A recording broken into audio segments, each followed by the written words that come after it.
Welcome back to my channel. আশা করি তোমরা সবাই খুব ভালো আছো, আর আমিও ভালো আছি। নতুন একটা ভিডিও নিয়ে চলে আসলাম।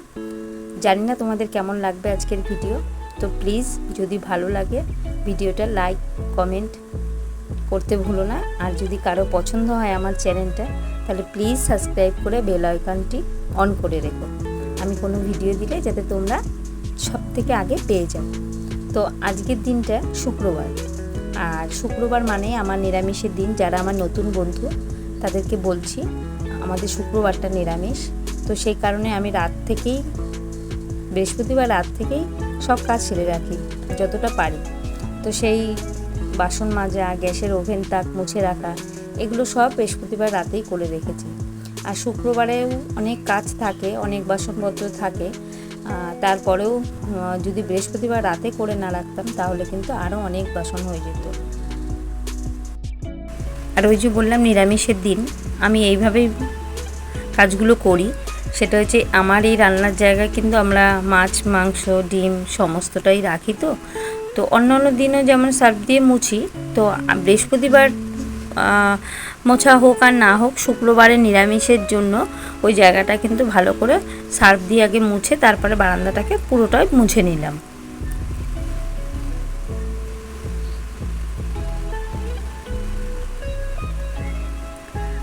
আর কিছুটা কাঁচা নিয়ে নিয়েছি, সেটা হচ্ছে দুদিন আগে বিছানার চাদরটা তোলা হয়েছে, কিন্তু সময়ের অভাবে না পারছি না যে চাদরটা কেচে দেবো। তাই ভাবলাম কি আজকে বালিশের কাভারগুলো আর রেগুলারের নাইটি তো এখন রেগুলারই ধুয়ে দিতে হয়, যেহেতু প্রচণ্ড পরিমাণে ঘাম আর গরম, তাই সেগুলো একটু ভিজিয়ে নিলাম। আর তারপরে ওই যে বললাম শুক্রবারে প্রচণ্ড পরিমাণে বাসন বেরোয়, তো আমি এখানে মেজে নিচ্ছিলাম। তোমাদের দাদা এসে আবার কিছুটা পরিমাণ বাসন ধুয়ে দিচ্ছে, যাতে করে আমাদের তাড়াতাড়ি হয়ে যায়।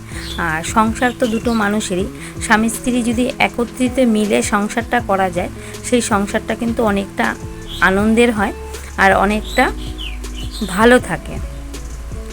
তো আজকে শুক্রবার বলে তোমাদের দাদা নিয়ে এসছে একটু পনির। আর এই সপ্তাহে না স্বামীর যদি আয় কম থাকে, অনেকেরই আমাদের হ্যাবক কিছু আয় না, তো আয় কম থাকলেও কিভাবে আমরা সংসার চালাতে পারি, আমরা একটা মেয়ে ঘরের স্ত্রী তারাই কিন্তু চেষ্টা করলে পারি। তো এই সপ্তাহে আমি দোকানে সদাই করিনি, তাই বেশ কিছু জিনিসই আমার বাড়ন্ত। তাই একটু মুগ ডালটা 100 গ্রাম মুগ ডাল নিয়ে এসেছি। আর সবটা কাচিয়ে খেয়ে নেব সেটাও না, তার থেকে একটুখানি রেখে দিলাম। আর রান্নার যেটুকুই করি না কেন ততটুকুই ঠিক হয়েই যাবে যদি আমরা দিতে পারি ঠিকঠাকভাবে। তো এখানে চা খাওয়া হয়ে গেছে। আর গরমের দিন না ভাতটা একটু সলা না নামালে কিন্তু ভাতগুলো নষ্ট হয়ে যাওয়ার ভয় থাকবে, তাই একটু ভাতটা সলাভাবেই নামালাম। আর আজকের ভেন্ডি আলু ভাজাটা একটু ভিন্ন ধরনের খাচ্ছি। সেটা হচ্ছে গিয়ে ভেন্ডি আলু ভাজা নর্মালি কালো জিরে আর শুকনো লঙ্কা দিয়ে বানাচ্ছিলাম, তো মনে হলো কি একটু পোস্ত দিয়ে দিই। পোস্ত তো আমরা অনেকে বেটে দিই, ভেন্ডি পোস্ত খাই বা অন্য কিছু খাই, কিন্তু আজকে মনে হলো যে পোস্তটা ছিটিয়ে দিলে কেমন লাগে খেয়ে দেখি। তো তোমাদের দাদাকে জিজ্ঞাসা করলাম, খেতে দিয়ে বললো যে ভালো লাগলো, একটু ভিন্ন ধরনের লাগলো। ও বুঝতে পারছিল না যে এটা কী খাচ্ছে। তো এই যে দেখো বানিয়ে নিয়েছি। আর এখানে আমি শুধু সংসারের কাজ না, আমার একার দ্বারা মানে কী করি সেটাই ভিডিওতে তোমরা দেখতে পাবে। তো এখানে চলে এসেছি, মা বলছিল যে আমার পাখাটা একটু খুলে দাও, আমি পরিষ্কার করে নেব, আবার তুমি লাগিয়ে দেবে। তো রান্না বসিয়ে দিয়ে ওখানে একটু গ্যাসটা সিমে দিয়ে চলে এসেছি মায়ের ঘরের পাখাটা পরিষ্কার করার জন্য খুলে দিতে। আর তারপরে আমার যে পনির রান্না করব তাই মশলাটা করে নিচ্ছি। আর আমি পনিরটা রান্না করছি বাদাম, চালমগজ এগুলো দিয়েই, তো কাজু এগুলো ছিল ঘরে সেটা দিয়েই করছি। আর প্রথমে একটু আলু আর পনিরগুলো ভেজে নিলাম।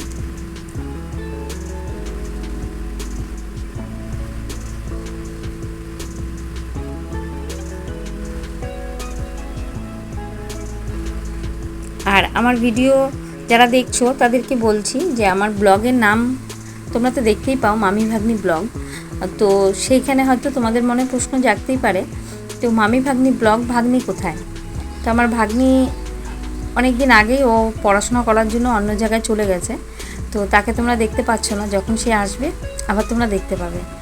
আর আমি মামি আমার লাইফস্টাইলই তোমাদের সাথে শেয়ার করে যাচ্ছি।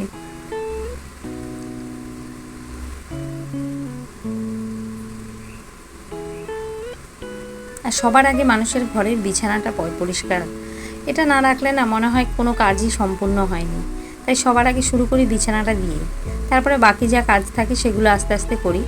আর সবার আগে ঘুম থেকে উঠে আমার রান্নাঘরের কাজ করতে হয়, যেহেতু তোমাদের দাদা খেয়ে যায় তাই আমার রান্নাটা সবার আগেই করতে হয়।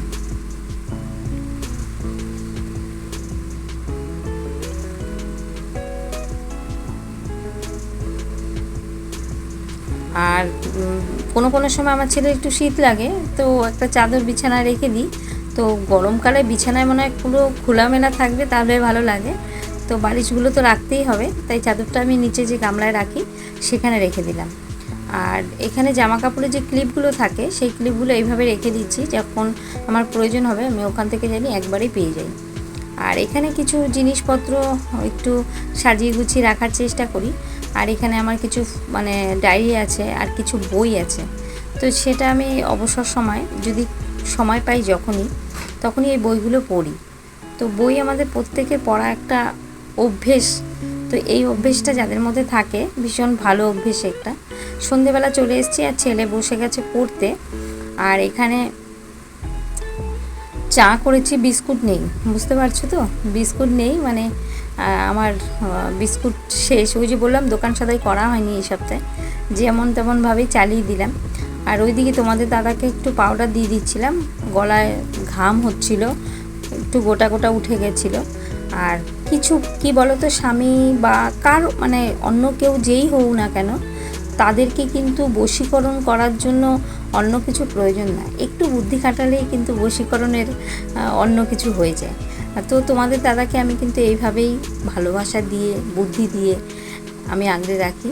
তোমাদের দাদা আমি অন্তপ্রাণ, মানে ও মনে পড়ে না যে আমাদেরকে ছেড়ে কোথাও যেতে চায়, আমি আর আমার ছেলে কাউকে ছেড়েই যেতে চায় না। তো একটু বুদ্ধি খাটিয়ে আমরা যদি ঘরের স্ত্রীরা চলি, তো স্বামীরা বাইরে যাওয়ার কথা ভাবতেই পারবে না। তো এখন সন্ধেবেলা একটু টিফিন বানাচ্ছি, সেটা হচ্ছে মিষ্টি পরোটা। সেটা আমার শাশুড়ি মা, তারপরে আমার ভাসুরের ছেলে আসছে আর আমার ছেলে, সবার জন্যই দুটো দুটো করে বানালাম। আর আমার কাজের আজকে ভীষণ প্রেশার, আজকে কাজ থেকে আস্তে আস্তে প্রায় 8টা-9টা বেজে গেছে। তো তোমরা নিশ্চয়ই বুঝতেই পারছো এই গরমের মধ্যেও সকাল থেকে রাত্রি অবধি আমি এইভাবেই কাজগুলো করি ফুল এনার্জির সাথে।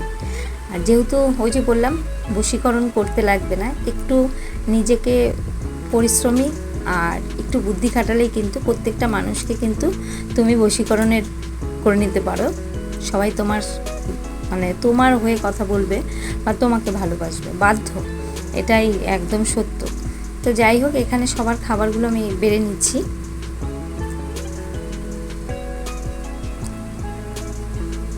এই হলো আমার সন্ধ্যের টিফিন সবার।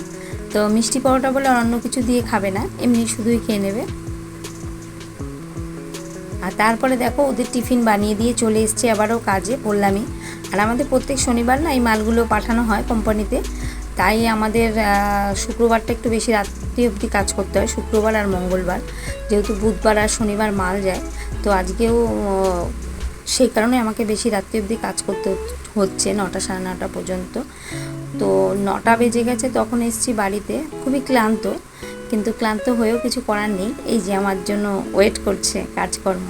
আর সকালে পনির রান্না করেছিলাম, সেই পনিরগুলো একটু গরম না করলে তো আমার তো ফ্রিজ নেই, নষ্ট হয়ে যাবে। আর আমার ছেলে চালগুলোকে ভিজিয়ে রেখেছিল রাতে ভাত করার জন্য।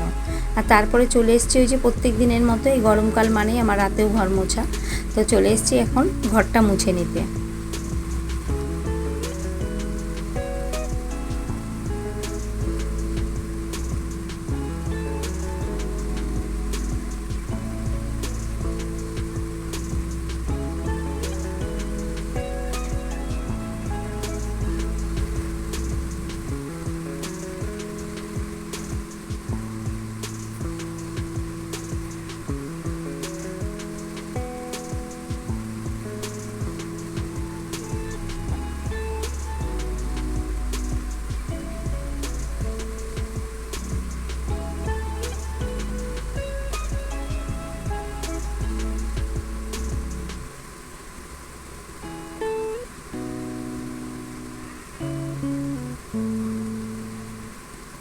তো আজকের ভিডিও তোমাদের কেমন লেগেছে আমি জানি না। আজকের ভিডিও যদি তোমাদের একটু ভালো লেগে থাকে তাহলে একটা একটা লাইক আর কমেন্ট করো।